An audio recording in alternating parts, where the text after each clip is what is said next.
Salut, c'est Trado. Voilà ma vidéo de mise à jour pour l'indice parisien. La séance d'aujourd'hui aurait pu terminer bien plus mal que ce qu'elle n'a fait, puisque nous terminons avec une simple consolidation de 1%, alors qu'au plus bas de la séance, nous voyons que nous avons été obligés d'aller chercher la moyenne mobile à 20 séances pour nous ressaisir. Alors apparemment, ce sont les craintes sur les taux d'intérêt chinois qui ont suscité cette panique.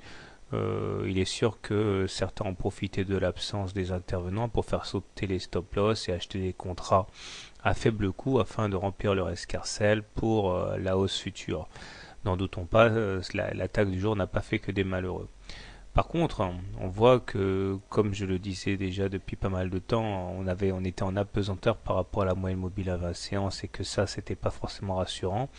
Et ben là, au moins, une chose est sûre, c'est que la moyenne mobile à 20 séances a bien été touchée.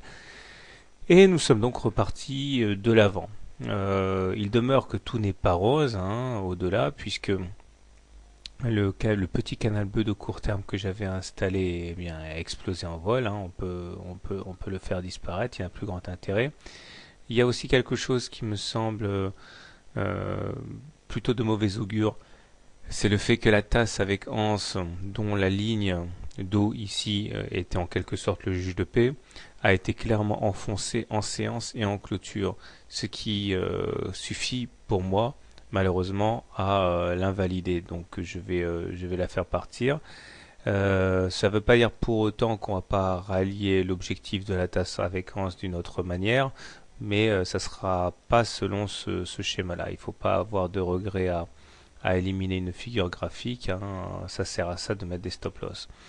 Au-delà, on voit une montée des volumes sur le creux du jour, ce qui montre bien, comme je disais, que ça n'a pas dû faire que des malheureux, cette attaque baissière, puisque certains ont regonflé leur batterie. Les indicateurs techniques ont été affectés par la baisse du jour, puisque le MACD le MACD plonge vers son signal. Le momentum, lui, s'approche de la zone négative et le stochastique, lui, sort de sa zone de surachat, montrant donc la fin de la mainmise totale du marché sur le marché par les baissiers. Mais bon, l'essentiel est préservé, encore une fois, à savoir un positionnement au-dessus de la moyenne mobile à 20 séances.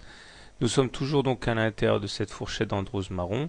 On avait bien effectivement des résistances ici, et la séance du jour ne fait que finalement acter les difficultés ressenties le 21, 22, 23 décembre au contact du haut de la fourchette d'Andrews.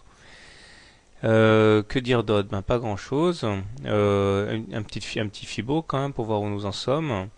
Nous voyons que la correction du jour a permis d'aller chercher le niveau des 23,6% de Fibonacci qui est préservé en clôture. Ça c'est pas mal pour les haussiers et ce qui permet surtout de mettre en contexte la situation actuelle puisqu'il ne s'agit finalement, encore une fois, qu'une simple consolidation pour l'instant.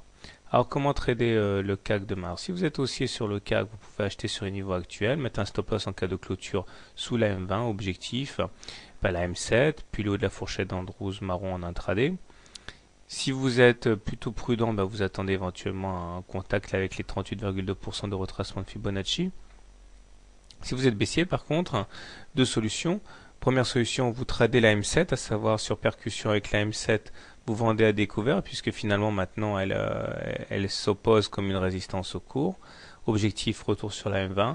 Sinon vous pouvez attendre éventuellement qu'on aille titiller une fois de plus au de la fourchette d'Andrews marron pour vendre à découvert. Voilà. Personnellement, j'avais dit que j'étais haussier mais sur repli. Le repli a eu lieu, donc personnellement, puisqu'on est au-dessus d'une M20 haussière, je confirme mon biais haussier. Bonne soirée, bon trade et à demain.